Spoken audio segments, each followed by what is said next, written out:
Hi everyone, welcome back to the Doctor's Discoveries. Today we're going to be talking about the placebo effect. I'm Ellen. I'm Serena. I'm Shanti.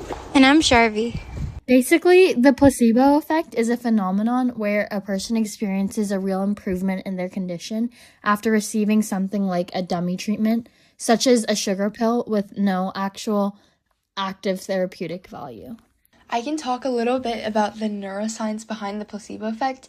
So basically, the placebo effect arises from a measurable change in brain function driven by expectation, learning, and context. When a person believes a treatment will help, higher-order brain regions, especially the prefrontal cortex, engage networks involved in prediction and valuation. These regions modulate subcortical systems such as the striatum and brainstem, triggering the release of neurotransmitters like endogenous opioids and dopamine. This can reduce pain, alter mood, and even influence physiological processes such as immune responses. Conditioning also plays a role, where prior experiences with effective treatments can train the brain to reproduce similar responses when a neural stimulus is presented. In short, the placebo effect reflects top-down regulation where belief and expectation reshape perception. Yeah, so just like Serena mentioned, the brain doesn't just pretend that something is happening. It actually releases chemicals. So some natural chemicals that are released are endorphins, dopamine, and serotonin. And this is why placebo can reduce pain, anxiety, and even depression symptoms, because it's actually releasing chemicals in your brain. Shanti, do you want to talk a little bit more about these chemicals?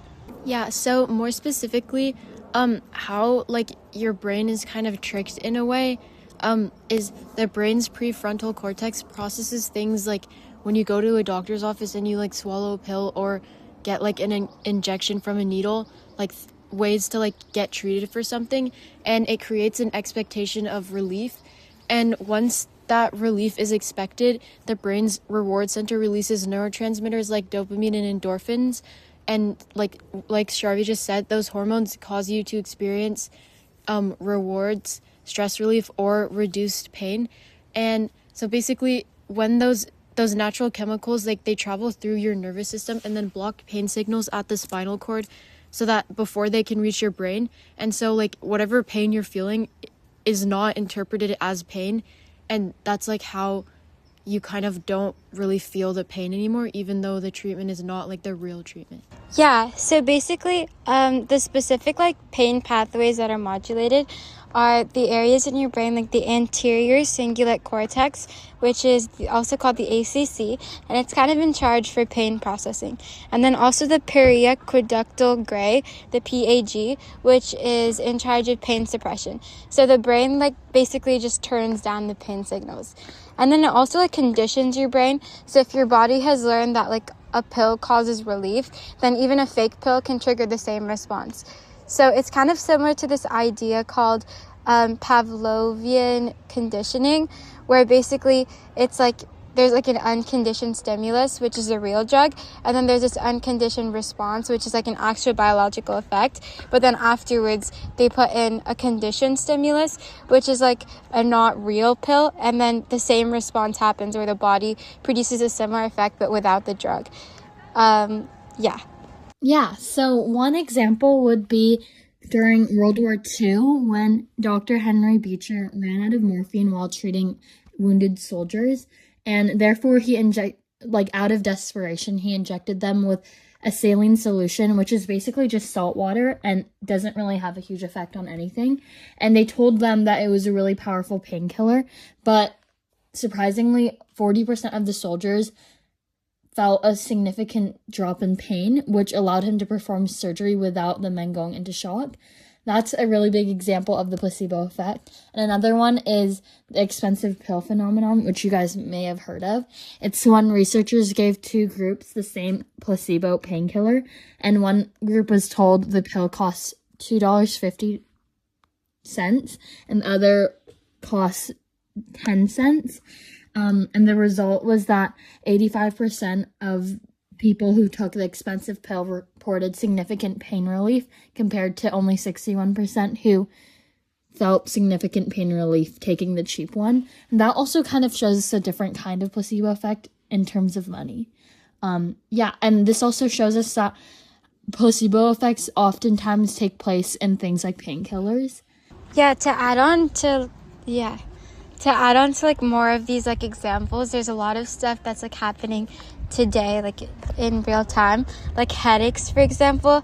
So like it's pretty often like a parent would give like their kid a pill that's like labeled extra strength pain reliever, but and they actually like report to reduce headache pain, but it actually like isn't a real pill, because what's happening is like the prefrontal cortex, it generates like this expectation that the pill will help, and then these signals go to the PAG, and it activates descending pain inhibition. So that's what kind of causes someone to feel like it worked even though it didn't work.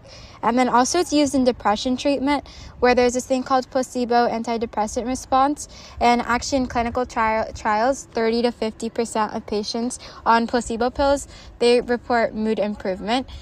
And then another thing that happens a lot is like athletic performance, where athletes are told that they've been like given some kind of performance enhancing substance, but they actually haven't been.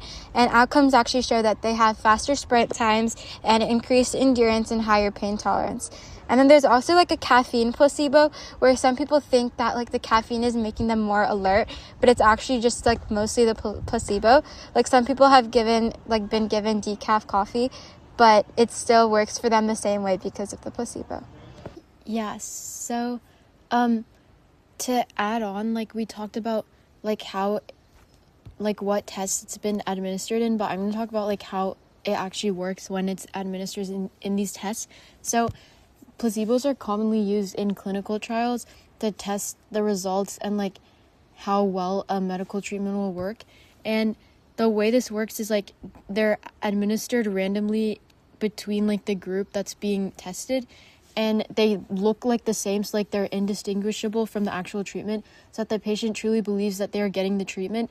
And then like some of the patients do get the actual treatment while some get the placebo, and oftentimes studies have shown that the patients who get the placebo also experience this similar effects, just because like their brain, like we talked about before, like starts that process in their body to make like pain or stress go away. So yeah, that's how it works in like the clinical trials. Okay, well, I think that basically wraps up this episode. Thank you for listening. I'm Shanti. I'm Serena. I'm Ellen. And I'm Sharvi. Just a quick disclaimer.